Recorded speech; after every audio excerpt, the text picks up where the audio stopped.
Hello everyone, it's History Behind the Warrior, and welcome back to yet another video. Now of course, once again, with us having come off the announcement of the definitive edition for Mortal Kombat 1, marking a conclusive end to NetherRealm's development support of this game, it does of course raise the question of what is next for the series narratively. Because with the reception of the game's base story and negative reception of Chaos Reigns, it does bring up the question of what is exactly next here. What do we do now and where do we go? Because the divisive nature and feeling of this game's fresh slate, and most importantly characterization, has stirred up quite a lot of debates of whether or not another reboot is necessary for the series moving forward. Will this permanently be the direction the series chooses to go down, or do we have a return to form of sorts with the continuity laid forth from Mortal Kombat 11, to then continue the age and era paved forth from Mortal Kombat 9? Well, in today's video, that is what we will be analysing, taking a look at all the possibilities and options we do have here, discussing the pros and cons of each of them, and ultimately what I feel is the best direction the series should take moving forward. But before we do begin, I do want to quickly say again, massive thank you for the love and support on the recent videos, because as I previously mentioned, I think YouTube's kind of softly blacklisted the channel over the last few months, so I do want to say thank you for coming by and supporting the channel in whatever way you can, no matter how small, like watching this. Anyway, let's start with a direct sequel to Mortal Kombat 1, I suppose Mortal Kombat 2.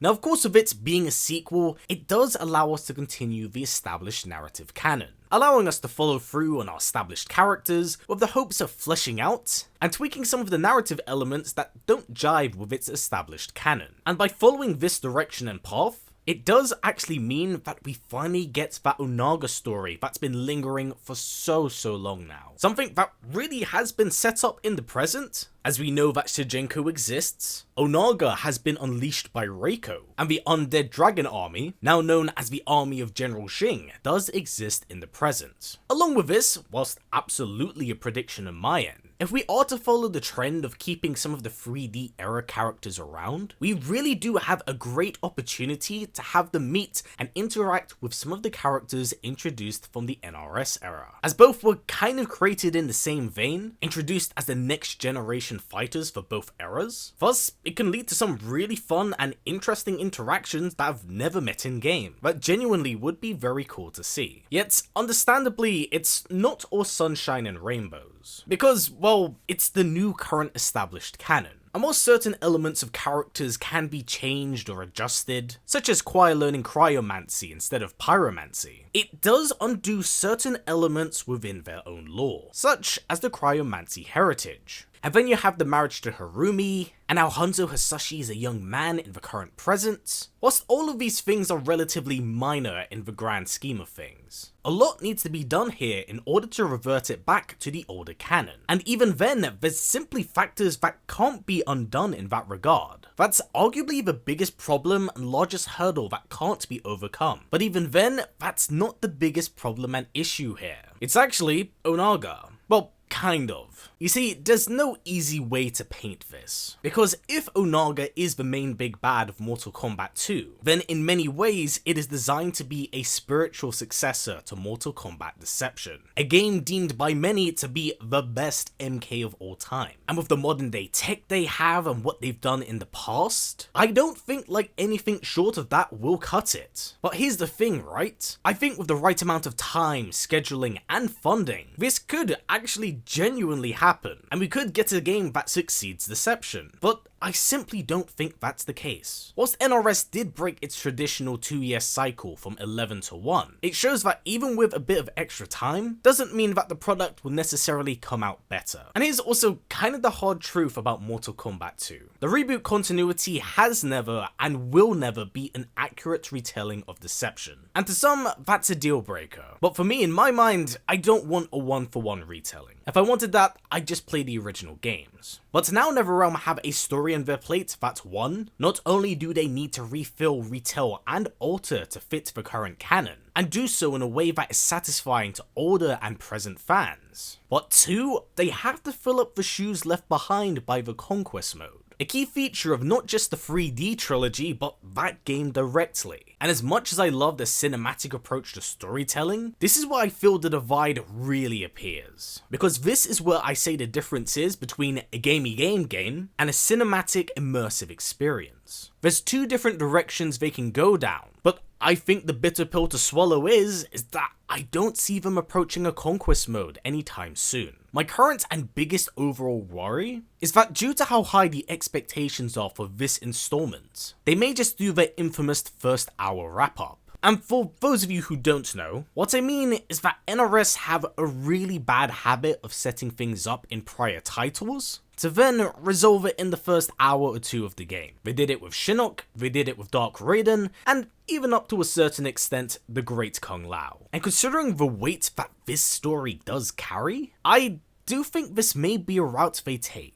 Lord knows that I hope I'm sincerely wrong about this, because I really want to see an entire game revolved around Onaga. But because the ideas are always evolving and changing from game to game, there's a trend that this may not be quite as fulfilling as we hope, as they always kind of want to do two things at a time. I mean, Mortal Kombat 1's a perfect example of that. Part tournament, part multiverse arc. Now with both the options here, I think Mortal Kombat 2 does make the most sense, as it's a mainline installment, but I also believe there's a really smart way to approach this and kind of sidestep the problems that people have had with the changes for MK1, because essentially with its title, you could make it be a one and done installment, kind of akin to a sort of Mortal Kombat vs DC situation. Now moving along, I do also hear the argument of just reboot again, and I'm both for and against it with the current tools at play. What I mean is that if they are indeed intending to tackle yet another reboot of sorts, you got to in-universe justify how and why it's done, because if you don't, you get really bad creative whiplash. So this now brings us onto option 2, one that can make it work, and what I'm dubbing as Mortal Kombat 13. But how can such a thing work? Especially if they've already committed to a new canon in Mortal Kombat 1. Well, a Mortal Kombat 13 could actually serve as more of a direct sequel, following the continuity of 11's multiple endings, where it's Liu Kang and Kitana together that weave a new era into existence, largely dismissing the events of Aftermath, but still remaining canon for the most part. But how is this exactly possible? Well, with Mortal Kombat 11 introducing the idea of multiple outcomes being canon, something like this isn't just viable, but 100% possible, as all of these endings are canon in their own way. And you couldn't get any more real proof of that than Mortal Kombat 1's Titans and Snowblind, an animated movie completely built on the ground and foundation of an arcade ladder ending. And this could be a really good creative decision and direction to go in, because with the somewhat fresh slate, and it's being more sequel than reboot, it not only allows us to fix the characterizations that were poorly received in 1, but also take elements that worked for the rebooted timeline characters in one condensed and tight package. You effectively get the best of both worlds in that regard, and in universe, this could narratively make sense. Because with Liu Kang no longer single-handedly weaving the new era into existence, Kitana could effectively serve as a second hand, looking to temper his judgment and decisions, helping guide him like any partner should in that regard. But yet again, much like my previous take, it's not quite so simple, because this undeniably puts us back in the same spot again of it being a reboot. So the very same mischaracterization issues can once again occur on this fresh slate.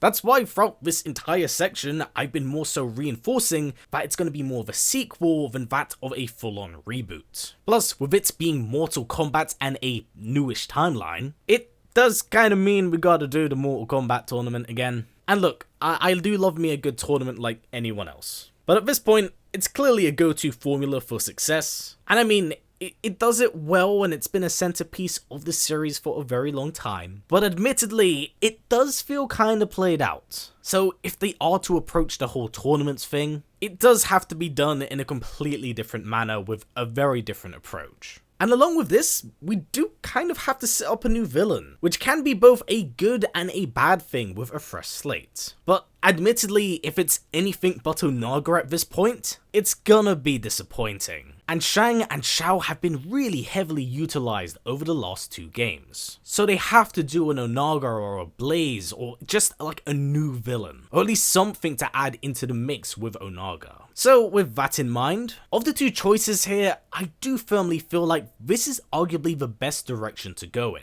If something like this was to occur, not only do you get the benefit of losing the baggage and problems of 1, but you also get to take away the best elements of it and what was interwoven that worked with 9. It fuses both canons together with all of the benefits and none of the issues, serving again as more of a sequel than a reboot. Now, from actually making this video and covering what works and what doesn't work, it really has got me thinking how absolutely fucked that ending is of Mortal Kombat 11, as it forcibly pushes us into a corner where the only way forward is a reboot. So with that said and my 2 theories kind of covered here, I now of course relay the question to all of you of, what direction do you think is next for NetherRealm to go in? Do you think another reboot is necessary to wipe the slate clean? Would you prefer a spiritual sequel and successor with the Katana and Liu Kang ending? Or would you much prefer them to follow through on the current established canon in Mortal Kombat 1? Please do comment down below, as I'd love to hear what you have to say, as I do firmly feel like everyone's thoughts and feelings on this are gonna be all over the place. But until the next one everyone, that's been it for me. Take care.